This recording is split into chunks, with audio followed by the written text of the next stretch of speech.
اعوذ باللہ من الشیطان الرجیم بسم اللہ الرحمن الرحیم السلام علیکم ورحمۃ اللہ وبرکاتہ۔ فی قلوبہم مرض، ان کے دلوں میں بیماری ہے، فزادہم، پھر بڑھا دی اللہ نے مرضاً بیماری، ولہم، ان کے لیے عذاب علیم، دردناک عذاب ہے، بما کانوا یکذبون، بوجہ اس کے کہ وہ جھوٹ بولا کرتے تھے۔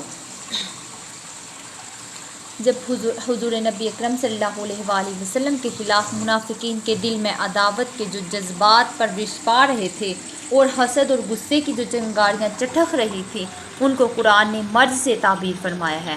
اور جب وہ حضور کریم صلی اللہ علیہ وآلہ وسلم اور اسلام کی روز افزوں عزت اور ترقی کو دیکھتے تو حسد و عناد کے شعلے بھڑک اٹھتے۔ اللہ تعالیٰ انہیں تنبیہ فرماتا ہے کہ اگر انہوں نے اس مرض کو یوں ہی بڑھنے دیا تو اس کا علاج نہ کیا جائے گا۔ جس طرح جسمانی بیماریاں جسمانی موت کا باعث بنتی ہے، اسی طرح ان کا یہ مرض ان کے قلب و روح کا گلا گھونٹ کر رکھ دے گا۔ وَإِذَا، اور جب قیل کہا جائے لہم ان سے، لا تفسدوا فی الارض، زمین میں فساد برپا نہ کرو، قالوا تو کہتے ہیں، انما نحن مصلحون، ہم ہی تو سنوارنے والے ہیں، الا انہم هم المفسدون، وہی فسادی ہیں، ولکن لا یشعرون، لیکن وہ سمجھتے نہیں۔ اس آیت میں ان کے دلوں کے بیمار ہونے کی دلیل پیش کی جا رہی ہے کہ وہ دن رات فتنہ و فساد پھیلانے اور حق کی شمع بجھانے میں مصروف ہیں، اور اگر ان کی فتنہ پروازیوں کی طرف توجہ دلا کر انہیں باز رہنے کا کہا جائے تو الٹا کہتے ہیں کہ آپ ہمیں فسادی کہتے ہیں، ہم ہی تو امن و اصلاح کے لیے ہر وقت کوشش کر رہے ہیں۔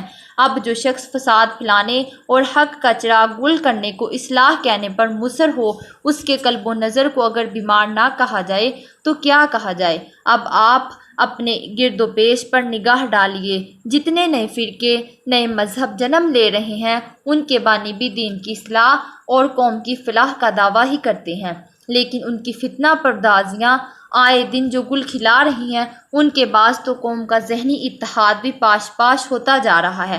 اللہ تعالیٰ ان نادان دوستوں یا نادان دشمنوں کے مکر و فریب سے امت کو بچائے اور ہمیں توفیق بخشے کہ ہم ان کو پہچان سکیں، آمین۔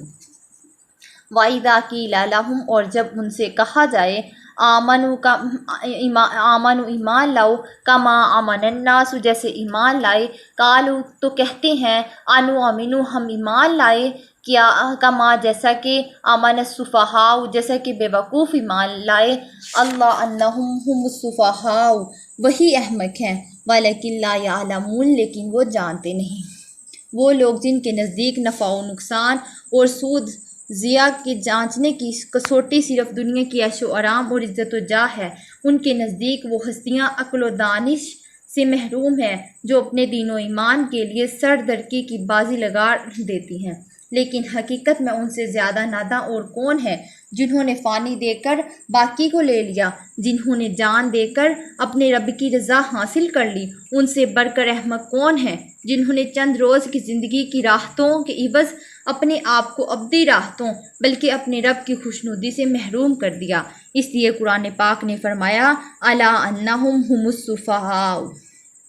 وَإِذَا لَقُوا الَّذِينَ، اور جب ملتے ہیں آمنوا ایمان والوں سے تو قالوا کہتے ہیں، آمنا، ہم ایمان لے آئے، وَإِذَا، اور جب خلوا اکیلے ہوتے ہیں، اِلیٰ شیاطینہم، اپنے شیاطینوں کے پاس، قالوا تو کہتے ہیں، انا، بے شک، معکم، ہم تمہارے ساتھ ہیں، انما نحن مستہزئون، ہم تو صرف مذاق اڑا رہے تھے۔ منافقین کا یہ رویہ تھا کہ مسلمانوں سے ملتے تو انہیں کہتے کہ ہم ایمان لا چکے ہیں، اور کفار کے سرگنوں کے پاس تنہائی میں جا کر انہیں یقین دلاتے کہ ہم اپنے مذہب پر قائم ہیں، اور مسلمانوں کے ساتھ ہماری بات چیت اور اٹھنا بیٹھنا اس وجہ سے ہرگز نہیں ہے کہ ہم ان کا دین قبول کر چکے ہیں، بلکہ ہم تو اس طرح ان کو بے وقوف بناتے ہیں اور ان کا مذاق اڑاتے ہیں۔ اللہ یستہزئ بہم ویمدہم فی طغیانہم یعمہون۔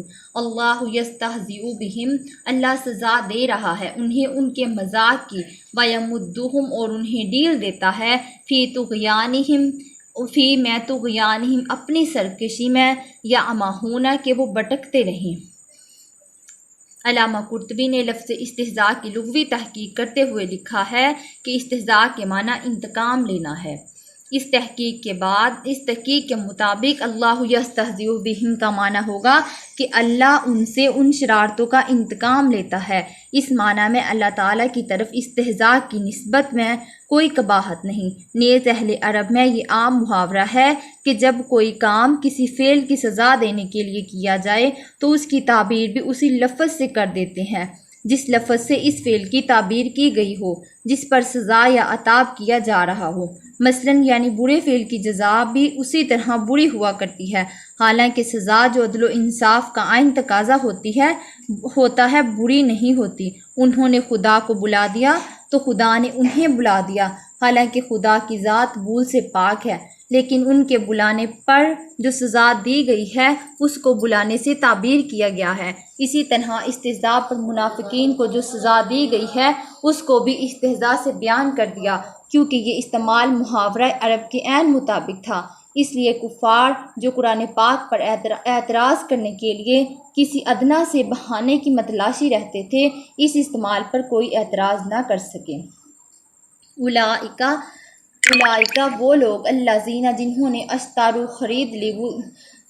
الضلالۃ گمراہی خرید لی بالہدی ہدایت کے بدلے، فما ربحت تجارتہم تو مگر نفع بخش نہ ہوئی ان کی تجارت، وما کانوا مہتدون اور وہ صحیح راہ پر میں نہ تھے۔ انہوں نے منافقت کا نقاب تو اس لیے ڈالا تھا کہ وہ مسلمانوں کی جماعت میں شامل ہو کر دنیاوی فائدے حاصل کریں گے، مال غنیمت سے انہیں حصہ ملے گا، ان کی چودراہٹ قائم رہے گی، لیکن ان کی کوئی امید بڑھ نہ آئی۔ اللہ تعالیٰ نے ان کا پردہ چاک کر دیا۔ حضور نبی اکرم صلی اللہ علیہ وآلہ وسلم نے سر محفل ایک ایک کا نام لے کر اسے مسجد سے نکال دیا۔ نفع کمانا تو کجا، ان احمقوں نے اپنا سرمایہ ہی تباہ کر دیا۔ مثلہم کمثل الذی استوقد نارا، ان کی مثال اس شخص کی سی ہے جس نے آگ روشن کی، فلما اضاءتہم ما حولہ ذہب اللہ بنورہم، پھر جب جگمگا اٹھا اس کے آس پاس تو لے گیا اللہ تعالیٰ ان کا نور، وترکہم فی ظلمات، اور چھوڑ دیا انہیں گپ اندھیرے میں، لا یبصرون کہ کچھ نہیں دیکھ سکتے۔ منافقین کے دو گروہ تھے، ایک وہ جو دل سے کفر پر جمے ہوئے تھے اور صرف زبان سے اپنے آپ کو مسلمان کہتے تھے، اور دوسرا وہ جو ایمان تو قبول کرتے تھے لیکن مصائب و مشکلات سے گھبرا کر پھر اسلام سے دستبردار ہو جاتے۔ پہلے گروہ کی مثال اس آیت میں بیان کی گئی ہے اور دوسرے گروہ کی مثال اس سے اگلی آیت میں بیان کی جائے گی۔ صم بکم عمج فہم لا یرجعون، بہرے ہیں، گونگے ہیں، اندھے ہیں، سو وہ نہیں پھریں گے۔ اس مثال میں جن لوگوں کا حال بیان ہو رہا ہے اس کی وضاحت حضرت سعد الفاضل مراد آبادی قدسہ سرہ نے خوب کی ہے۔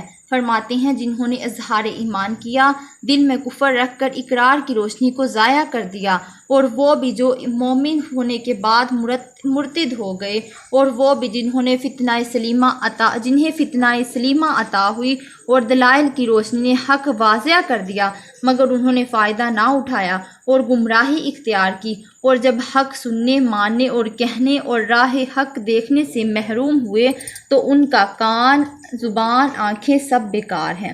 او کصیب من السماء، یا پھر جیسے روز کا می برس رہا ہو بادل سے، فیہ الظلمات، جس میں اندھیرے ہو، ورعد و برق، گرج اور چمک ہو، یجعلون اصابعہم فی آذانہم، تو گونجتے ہیں اپنی انگلیاں اپنے کانوں میں، من الصواعق، کڑک کے باعث، حذر الموت، موت کے ڈر سے، واللہ اور اللہ محیط بالکافرین، گھیرے ہوئے ہیں کافروں کو۔ اللہ تعالیٰ ہر چیز پر قادر ہے۔ ہندی، مصری اور یونانی دیوتاؤں کی جس طرح اس کے اختیارات محدود میں کائنات کا ذرہ ذرہ اس کے تابع فرما ہے، بلندیاں اور پستیاں سب اسی کے حکم کے سامنے سرگودہ ہیں۔ اسی طرح اسلام کا می برسنے وقت کھلی عداوت اور پوشیدہ ساز سے ایک ہنگامہ برپا ہو گیا، فضا یکساں مکدر ہو گئی، مصیبتوں کے بادل گرجنے لگے۔ سچے دل سے ایمان لا چکے تھے، نہ اندھیروں سے انہیں وحشت تھی، نہ بادل کی کڑک سے وہ ہراساں تھے۔ مصائب کے ہجوم میں بھی وہ چٹان کی طرح ڈٹے رہے، لیکن وہ لوگ جو مذبذب ہو گئے، ان کی حالت عجیب ڈاواڈول تھی۔ وہ اسلام کے حیا بخش اور چوٹیوں سے سراب ہونے میں چاہتے تھے، لیکن مصائب کی تاریکیاں گٹائیں دیکھ کر، مشکلات کی کڑک سن کر ان کے دل ڈوب جایا کرتے تھے، اور اسلام کا دامن چھوڑنے میں ہی انہیں اپنی سلامتی نظر آتی تھی۔ پھر اگر اسلام کو کوئی کامیابی نصیب ہوتی تو وہ اسلام کی طرف لپکنے کی تیاری کرتے۔ ایسے میں اگر مصائب کا کوئی تندور جھونکا آ جاتا تو وہ بددل ہو کر رہ جاتے۔ یکاد البرق، قریب ہے یخطف کہ بجلی اچک لے جائے ابصارہم ان کی بینائی۔ کلما اضاء لہم مشوا، جب چمکتی ہے ان کے لیے تو چلنے لگتے ہیں۔ فیہ اس میں، واذا اور جب اظلم اور جب اندھیرا چھا جاتا ہے علیہم ان پر، قاموا تو کھڑے رہ جاتے ہیں۔ ولو شاء اللہ اور اگر اللہ چاہے، لذہب تو لے جائے بسمعہم ان کے سننے کی قوت، وابصارہم اور ان کی بینائی۔ ان اللہ بے شک اللہ تعالیٰ علی کل شیء قدیر، ہر چیز پر قادر ہے۔ اللہ تعالیٰ ہر چیز پر قادر ہے۔ ان آیت میں اسلام کے بنیادی مقاصد یعنی توحید، صداقت، قرآن اور حقانیت نبوت وغیرہ پر ایمان لانے کی دعوت دی جا رہی ہے۔